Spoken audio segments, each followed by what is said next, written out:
और रक्षाबंधन की सबसे पहले आप सबको हार्दिक शुभकामनाएं जोहार। मैं मेरे व्यक्तित्व शुरू करने से पहले मैं उन दानदाता भामाशाहों को धन्यवाद देना चाहता हूं, जिनकी बदौलत हम ये कार्यक्रम कर पा रहे हैं।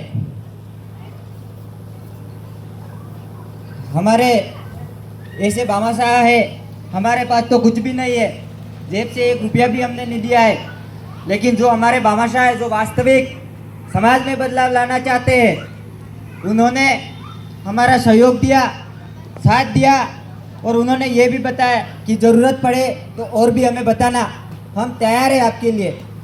आप समाज में बदलाव लाइए। हम बदलाव तो लाना चाहते हैं, लेकिन हमारे ही समाज के लोग गुमराह करने का काम भी कर रहे हैं। क्या विश्व आदिवासी के दिन राजकीय अवकाश रहता है कि नहीं रहता है? जब विद्यालय में अवकाश रह सकता है तो नरेगा का क्यों अवकाश नहीं रह सकता है भाई? जब राजकीय अवकाश पूरे राजस्थान में है, अमेरिका में भी अवकाश है आज, तो नरेगा का अवकाश रह सकता है कि नहीं रह सकता है? और ये बात तो ठीक है, किसी ने ये भी बोला कि विद्यालय में भी अवकाश नहीं है। ऐसे हमारे लोगों को गुमराह करके रखा है।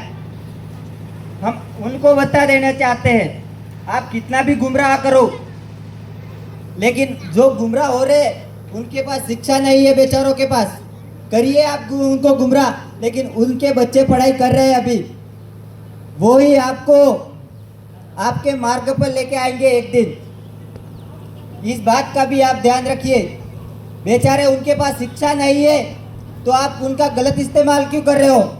जब आप समाज को एक राह पे नहीं ले जा सकते हो तो उनको गुमराह क्यों कर रहे हो आप लोग? हमें पता है आप लोग, आपके विचार। हम राजनीति की बात नहीं कर रहे हैं। हम राजनीति तो कोटी में टांग के फिर आए हैं। हम यहाँ पे सामाजिक की बात कर रहे हैं। जो वास्तविक हमारी समस्या क्या है, हम समाज को किस दिशा में हमें ले जाना चाहिए, और जो हमारे साथी कुछ है जो ग्रुपों में बटे हुए हैं, उनको कह देना चाहता हूँ कि आप ग्रुप के बंधन को तोड़िए और एक जो ये आदिवासी परिवार का जो विचारधारा है उस पर आके काम करिए।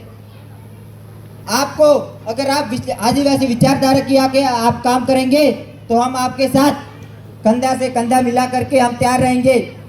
वरना आपके साथ कुछ अनहोनी होती है तो हमसे भी उम्मीद मत रखिए। आदिवासी परिवार का कोई भी सदस्य आपके साथ नहीं आएगा। इस बात का भी ध्यान रखिए। अगर आप आदिवासी परिवार के साथ आके काम करोगे तो आपका एक बाल भी कोई वाका नहीं डाल सकता है, लेकिन आप लोग अलग अलग ग्रुपों में बटे हुए हो, इस वजह से आप हमसे भी कोई उम्मीद मत रखिए। हम लोग शिक्षा के क्षेत्र में बदलाव लाना चाहते हैं। आप देखिए ये स्कूल कब बनी, किसी को पता है क्या? अभी विद्यालय के हम पूरे राजस्थान के अंदर देख रहे हैं कितनी अनहोनी घटना हो रही है। विद्यालय में मरम्मत खराब है, पानी टपक रहा है, कोई ध्यान नहीं दे रहा है।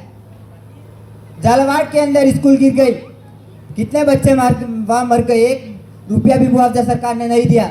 अगर ऐसी अनहोनी हमारे यहाँ हो जाती, आपके बच्चे पढ़ रहे छोटे, हमारे ये भाई बहन, अगर विद्यालय गिर जाए और आपके बच्चे इतने इतने छोड़ के आपको चले जाएंगे तो आपके क्या बीतेगी?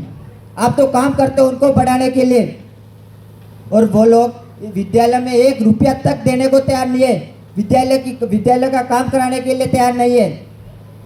सोचिए, हमें शिक्षा की जरूरत है या फिर नशे की?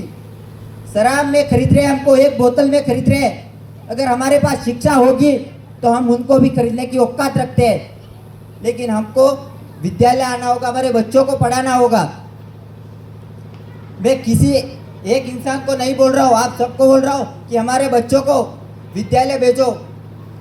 कोई लड़का अगर लड़की लेके भाग जाएगा, 50,000 रुपये आपका वो होगा तो आप एक रात में पैसा इकट्ठा कर लोगे, लेकिन उसके एडमिशन के लिए आपको 25,000 की ज़रूरत पड़ेगी तो आप 1 रुपया तक नहीं निकालोगे। ये है हमारे समाज की हालत। हमें देखना चाहिए, छोटे छोटे बच्चों, मासूम को देखो। अगर ये विद्यालय में आते हैं, बारिश हो रही, स्कूल गिर गई, इनको से अनहोनी हो गई तो जिम्मेदार कौन है?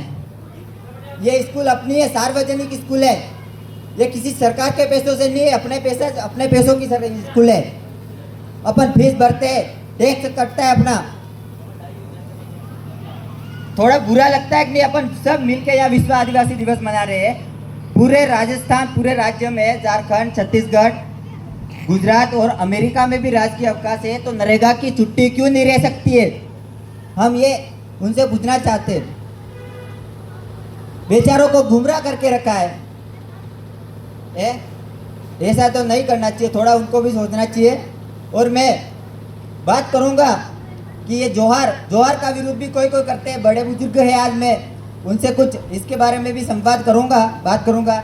जोहार, एक तारा गिरता है, तारा, उससे पृथ्वी जमीन बनती है, भूस्थल्य, जिसको हम विज्ञान भूगोल के हिसाब से कहते हैं भूस्थल।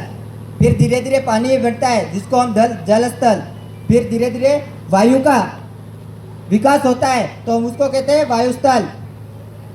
ऐसे करते करते फिर धीरे धीरे जीव जंतु, जीवाश्म की उत्पत्ति होती है। और एक ही संगति के एक जैसे इंसान होते हैं, वो सब मिलके बोलते हैं जोहार। जोहार, वही जोहार है। और हमारे और भी वक्ता है, वो आपको अच्छी तरह से बताएंगे।